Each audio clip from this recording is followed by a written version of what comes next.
இன்றைய வேத வசனம், ஆத்துமாக்களை ஆதாயப்படுத்திக் கொள்கிறவன் ஞானமுள்ளவன். நீதிமொழிகள் 11:30.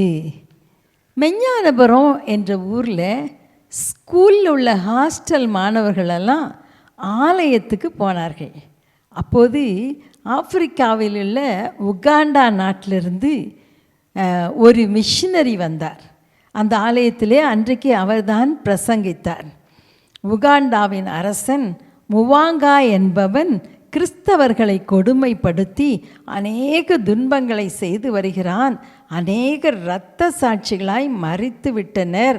ஆசிஸ்டன்ட் பேராயரும் சபை மக்களும் விசுவாசத்தில் உறுதியாக இருக்கவே அவர்களையும் கொன்றுவிட்டான். இரத்த சாட்சிகளாய் மாறினார்கள். உங்களை போன்ற 3 சிறுவர்கள் கூட இரத்த சாட்சிகளாய் மரித்தார்கள் என்று கூறினார்.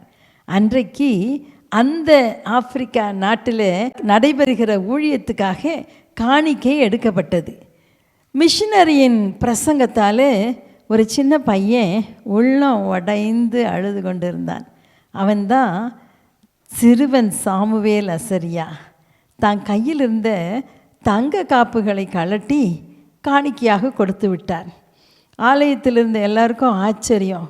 சிலர் புகழ்ந்தாங்க, சிலர் திட்டுனாங்க. ஆனால் இந்த அசரியா அமைதியாக இருந்தார்.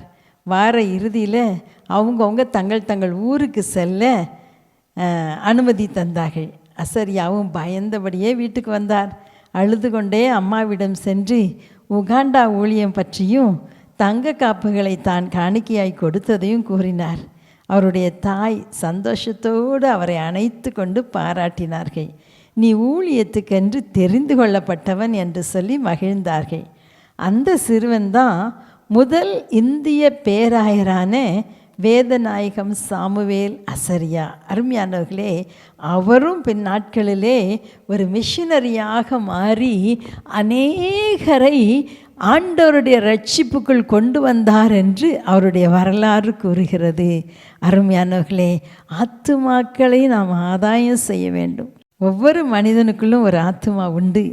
அவன் ரட்சிப்பை பெற்றுக்கொள்ளாவிட்டால் நித்திய நரகத்தில் நிரந்தரமாய் வேதனைப்பட வேண்டும். ஆகவே பாரத்தோடு அழிந்து போகிற ஆத்துமாக்களுக்காக ஜெபிப்போம். அழிந்து போகிற ஆத்துமாக்களை தேடி அலைந்து உண்மையாய் ஊழியம் செய்கிற ஊழியங்களுக்கு கொடுப்போம். நாமும் ஊழியர்களாய் கர்த்தர் அழைக்கும்போது புறப்பட்டு செல்லுவோம். சமயம் வாய்த்தாலும் வாய்க்காவிட்டாலும் ஜாக்கிரதையாய் சுவிசேஷத்தை பிரசங்கிப்போமா? அன்பின் தகப்பனே, ஆத்துமாக்களை ஆதாயம் பண்ணிக்கொள்கிறவன் ஞானமுள்ளவன் என்று சொன்னீங்களே ஆண்டவரே. தகப்பனே, நாங்கள் ஆத்துமாக்களை குறித்து பாரம் பெற்றவர்களாய் அவர்களுக்காக ஜெபிக்க கொடுக்க ஆண்டவரே நாங்களே சென்று ஊழியம் செய்ய எங்கள் ஒவ்வொருவருக்கும் அந்த பாரத்தை தாங்கன்னு சொல்லி ஜெபிக்கிறோம். இயேசுவின் நாமத்தில் பிதாவே, ஆமேன், ஆமேன். ஆண்டவர் இயேசுவின் அன்பின் கட்டளையை விரைந்து நிறைவேற்றுவோம். கிராமங்கள் பட்டணம் தேடி சென்று வேத வசனம் விதைப்போம். ஆண்டவர் இயேசுவின் அன்பின் கட்டளையை விரைந்து நிறைவேற்றுவோம். கிராமங்கள் பட்டணம் தேடி சென்று வேத வசனம் விதைப்போம். சுவிசேஷம் என் மூச்சு,